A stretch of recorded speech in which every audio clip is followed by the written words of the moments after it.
Stormtrooper twice lined up in rows. Let's go! Reviewing each one with the passion it shows. It's so plastic to metal, he knows them so well.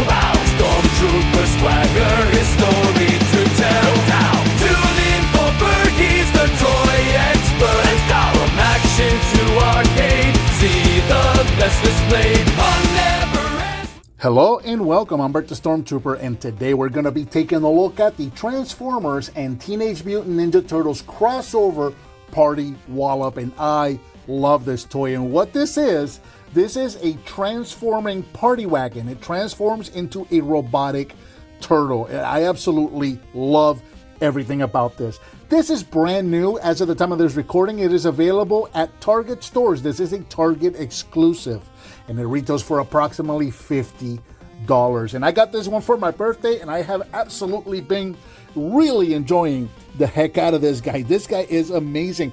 It goes so far beyond anything I expected. So here we have the Party WALLOP in its vehicle mode, and as you can see, it is a very nice representation of the Teenage Mutant Ninja Turtles party wagon as we saw it in that original cartoon back in the 80s. It is really, really nice, very nicely detailed. The body is done mostly in yellow. You've got the black tires with the silver wheels. You've got the light blue windows here on the front, on the sides, and around the back. And then you've got those darker green details for the bumper, along with those little Ninja Turtle teeth right there. You got the spare tire right there, which we'll show you that a little bit more here in a little bit. And then we've got the top right there, that turtle shell top going into that wing. And of course, we got those silver details with the mirrors, the spotlights, the radar, and the guns up here, the little laser cannons up here, which, as you can see, are also articulated, which is really nice. Here in the vehicle mode, the size is approximately 5 inches in length and about 4 inches here at the very top of the back wing right here. Of course, you can also move these up and down, so that's making it maybe 5, maybe 6 inches there at the top. But I usually keep them this way, and you saw, like the way you saw it in the cartoon, it was usually like these were offset. Usually they hardly ever had them like in the same spot. So me being a OCD, I usually do it that way. The little radar dish right here is also articulated. You can rotate this around. It does come separated, so it is on a peg. You have to put this on when you get the figure, and because it's on that little peg, you can rotate it around. Same thing with these little spotlights here on the side. These are also articulated. You can rotate these. You can also pop them off. They're also on a peg, and you're going to rotate those later for the robot mode. The spare wheel right here, this can also detach. And we'll take a close look at that. You've got a nice Ninja Turtles logo right there on the lid. And if you turn it around, you got yourself a pizza. So you can use this either as an accessory, like he's eating a pizza, or it can be like a pizza throwing star, like they did with the original toys, and you can actually have them hold it and throw it or whatnot. So, you can do whatever you want with this. There's a lot of play features with this figure. Let's pop that back in there. There's a good chance this guy may pop off during transformation, but it's really not a big deal. Let's get into the accessories, because this guy comes with a ton of accessories. So the first thing we're going to look at is that it comes with 4 heads, because you're probably asking yourself, if it transforms into a turtle, which turtle does it transform into? It can be any turtle that you want, right? Now, I said 4 heads. It's actually really 5, because he comes with this one green head right here that doesn't have any color. This is the head that comes on him when you get him out of the pack. But he also includes heads with bandanas on them. So you can see here I've got Leonardo, Raphael, and Michelangelo. And then the Donatello is the one that I have him wearing right now. So when we transform him, he's going to be in his Donatello mode, if you will. Now, all 4 of these heads can be stored in the inside of the figure or in the vehicle. They go right underneath this shell right here, which we really don't have access to right now in the vehicle mode. Once we get to robot mode, we'll have access to that, and I'll show you how to put those away. But once you put them away, you can leave them there for both the vehicle and the robot mode. This figure stores everything that it comes with in both modes, in both vehicle and the robot mode, which is really, really nice. So that's the 4 extra heads right there. And then, of course, we've got weapons. So we've got Donnie's katana, or Donnie's bow staff right here. which is a little short. It is articulated, and you can fold it up for storage. Again, this is going to store inside of the shell, so once we get to robot mode, we'll actually be able to access the storage. And again, if you're not using it, you can just leave it stored, and it stays stored. It does not get in the way of transformation. It can stay stored for both vehicle and robot mode. So that's your bow staff right there. He also comes with 2 katanas for Leonardo. He comes with the 2 sais for Raphael, and then he comes with 2 actually chain articulated nunchucks for Michelangelo, which is again really neat. So we can go ahead and store the rest of these weapons. So if you pop these open, no, I lied, no, we can't. Right here underneath these squares right here, that's where these nunchucks are going to store. So we'll get to that again. We'll get to that one once. Let's see. Can I prove myself wrong here? Yeah, no, we'll store those when we get to the robot one. So we'll leave those alone. Now, the katanas in the side, we definitely can store now. So the side, you'll see these 2 slots here, and you'll see those 2 tabs right there. So we can actually store the side here for vehicle mode. And then the katanas can go using these slots right here and the tabs on the side of each katana. And then these are going to pop in right here. Let me make sure that I'm doing this right, that I'm orienting these right. Let's see, I think I was orienting them right. I couldn't remember if the handles went forward or backwards. Oh yeah, they do go backwards. Okay, so we're gonna slot those in there. No, there we go. Now, for some reason on mine, I don't know if it's still because it's new or what, but I find these slots very tight, and I have to put quite a bit of pressure to get them to work and hold the weapons. But there you go. That's how the vehicle is going to store the sai and the katanas when you're in vehicle mode. And those are the only weapons that you have to take off for transformation. So when you're in vehicle mode like this, you're going to transform into the robot. You got to take those off, transform it in the robot, and then the robot has 2 different spots that you're going to store them in, and vice versa. When you're going to transform the robot back to the vehicle mode, you got to take the sai and the katanas off, set them to the side, transform it to vehicle mode, and once you get to vehicle mode, you're going to pop those down there for storage. And as you can see, the vehicle rolls just fine, and it doesn't really affect anything. Now, all the other weapons and accessories, where we're going to put them away, they can stay there. When he's in robot, when he's in vehicle, and when he's transforming, you can just leave them. These are the only ones that you have to take off during transformation. So we'll go ahead and take those off now. Set all of this off to the side, and we'll go ahead and get started with the transformation itself. So to start transforming him, we're going to start right here. You saw me grab these panels and just pull these off to the side, and these are actually going to double over right there. So go ahead and pop this panel off. There's a little tab right there. Is going to go into that slot when you go into the vehicle mode. Take these, pop these forward, and then take the wheel and pop that back, and this is going to double in on itself like so. So again, pop this one forward, pop the wheel back, double that in on itself right there. That is going to allow us, well, it's going to allow me to bring the camera up, first of all. Now that's going to allow us to take the back bottom part here of the vehicle. We're going to pull down on this, and this is going to release the rear of the vehicle. Now, you want to get this without the windows. This is going to actually separate from the windows, and right now it's tabbed in pretty good. So let me see if I can just, there we go. So these 2 tabs right here, you want to undo those tabs. Let's leave this rear window tabbed in for now. So we want to untab the rear of the vehicle, the rear bottom half of the vehicle, from these 2 tabs right here. That's going to allow us to bring all of this down. Separate these halves, and then that's going to allow us to bring this up and over. This is going to tab in. You see that little wheel kind of a piece right there? There's a little kind of a circle slot right there, so that's what that's going to go over. So just tab that in right there. Bring the little heel piece back, and then bring the wheel down. So again, bring this up and over, tab it right in there, get the little heel piece, bring it back, and rotate the wheel down. Then you can bring these wheels down. This piece right here is on a hinge, so you can bring it down or you can bring it up. Depending on what pose you're doing, you can actually move these up and out of the way, or you move them down, whatever you need to do. Would have been nice if this was on a ball joint or a rotation or something. If you could rotate these back and put him on his back, would have been cool. Such as it is, that's where the sight are going to sit right there on these slots. Bring this up. Now, we're going to go ahead and take these windows that I was telling you about to leave alone earlier. We're going to go ahead and pull these down and pull this all the way down like so. These are going to be the arms. Separate these windows and then rotate the windows up, and that's going to form the robot's fists right there. Now, we want to take the roof and just kind of push up on it a little bit, which is going to allow us to then rotate the arms out. And I'll show you why here in a moment. So let's rotate those out. And as you do that, you're going to notice that I'm rotating these pieces back as well. Like so. And a bit of a spoiler, we popped that off early. So the reason you wanted to pull up on this is you see these two tabs here on the roof.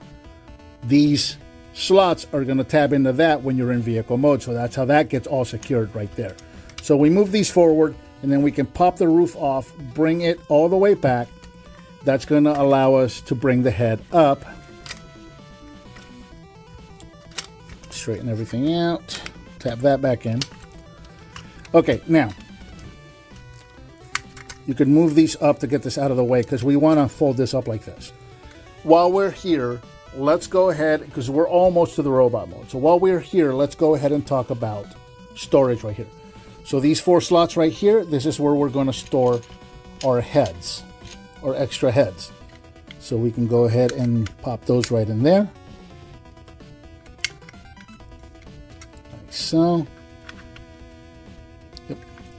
They are slotted in a specific direction. You can see the port with the slot, so you can see the peg with the tab. So you're going to want to orient those correctly.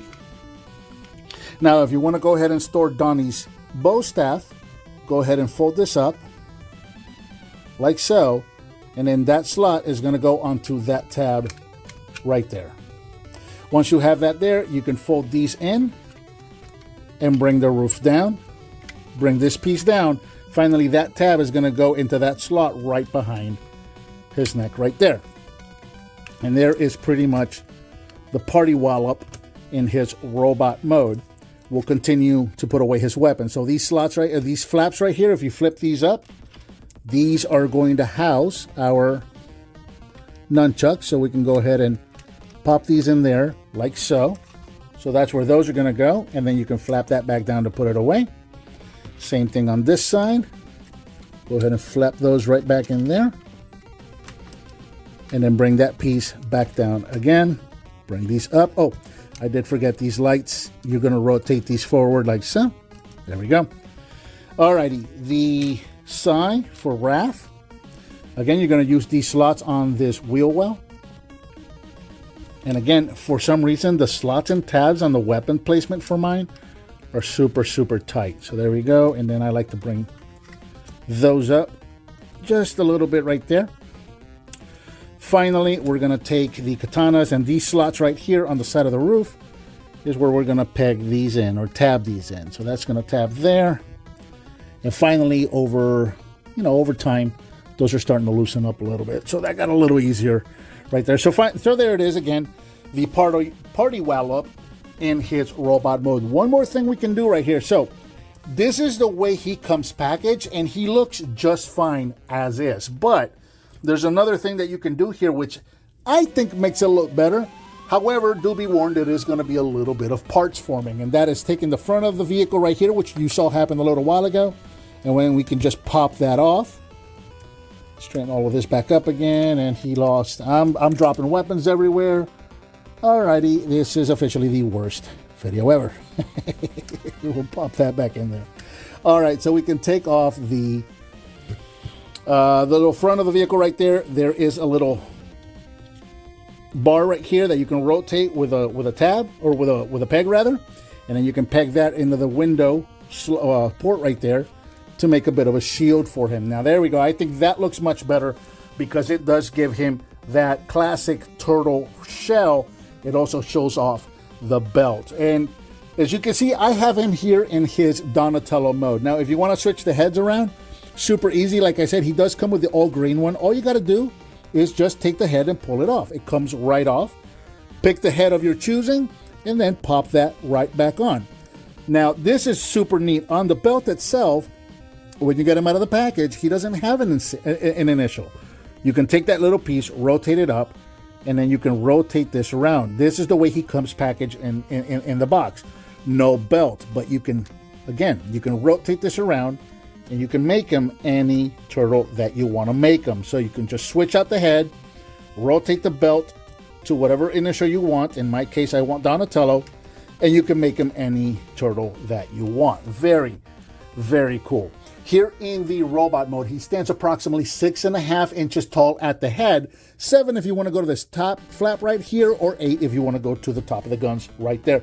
So he's actually a really, really good size. A couple of comparisons. Here he is next to the G1 Missing Link Optimus Prime.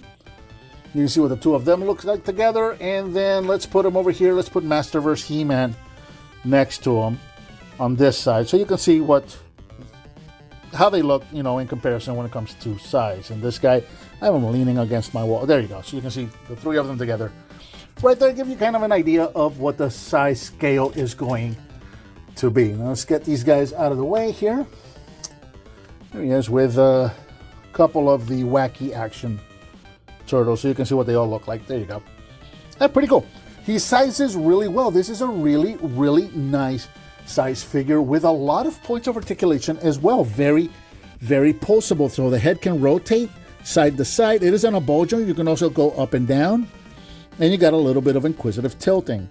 Moving the armor pieces around, the shoulders can go in and out, and they can go forward and backwards all the way around. You rotate at the elbow. You have a rotation like a 90 here, or 180 really, at the elbow. And you also have wrist rotation. You have a waist rotation. Now the armor is going to hit the backpack right here, so you know you want to be able to move things around and whatnot when you're posing him. Moving the armor around some more. The legs can go forward that far. And I just moved his transformation hinge. Again, the joints on mine are super tight. You can go back that far. You can go in and out. You got rotation at the thigh. You got a bend at the knee. And you've got ankle tilts for nice wide stances, as you can see right there. So again, very nice, very, very posable. So what I like to do with mine, because Donatello is the best turtle, go down in the comments, feel free, and say which turtle is your favorite turtle or which turtle you think is the best turtle. I think Donatello is the best turtle because he's the smartest. I don't like the way they've been portraying him as a nerd lately. I prefer him, I do like him being the smart one because he is the smart one. But, if it wasn't for Donatello making up the plans, the turtles would be in trouble a lot. Donatello gets the turtles out of a lot of jams because he is the smart one. But I don't like the way that he's been portrayed lately, like the nerd, like the useless nerd type, because Donatello always has been, classically, going back to the original comic, a fierce warrior in his own right. He is a badass in his own right. He just happens to be also smarter than all the other turtles. And he can come up with the plans. So, yeah, I think Donatello is the best turtle. I also absolutely adored his kind of a Jokerish portrayal. Not Jokerish as in Batman, just kind of that jokey portrayal that Corey Feldman gave him in the original 1990 movie. I really like Corey Feldman's portrayal of Donatello. Just kind of that jokester, kind of, Mikey and Donnie were both kind of jokesters, and I really just kind of loved that relationship that they had in that movie. All right, so we'll go ahead and take the bow. Now, I will say, out of all the weapons, and with Donatello being my favorite, the bow kind of left a little bit to be desired for me, just because it's kind of short. It's too short for him to hold in both hands, so it's really kind of more of a short stick that he can beat you with, but I guess he's not really Donatello. He's meant to be a robotic interpretation of Donatello, I guess. But very, very cool nonetheless. If you're a Transformers collector, if you're a Ninja Turtles collector, either way, and I am both, This is an absolute must-have for your collection. I've enjoyed this crossover way more than the Ectotron, the Ghostbusters crossover. This one here has been living on my desk here since my birthday. I've absolutely adored this one, and I think it's a must-have for any Ninja Turtle or Transformers collection. And I think that about does it for the Transformers and Teenage Mutant Ninja Turtles crossover, The Party Wallop. What did you think of this figure? Let me know down in the comments. Give me some thumbs up. Subscribe, share with your friends if you like what you see. As always, thank you so much for watching, and I'll talk to you next time. Bert, he's the toy expert. From action to arcade, see the best displayed.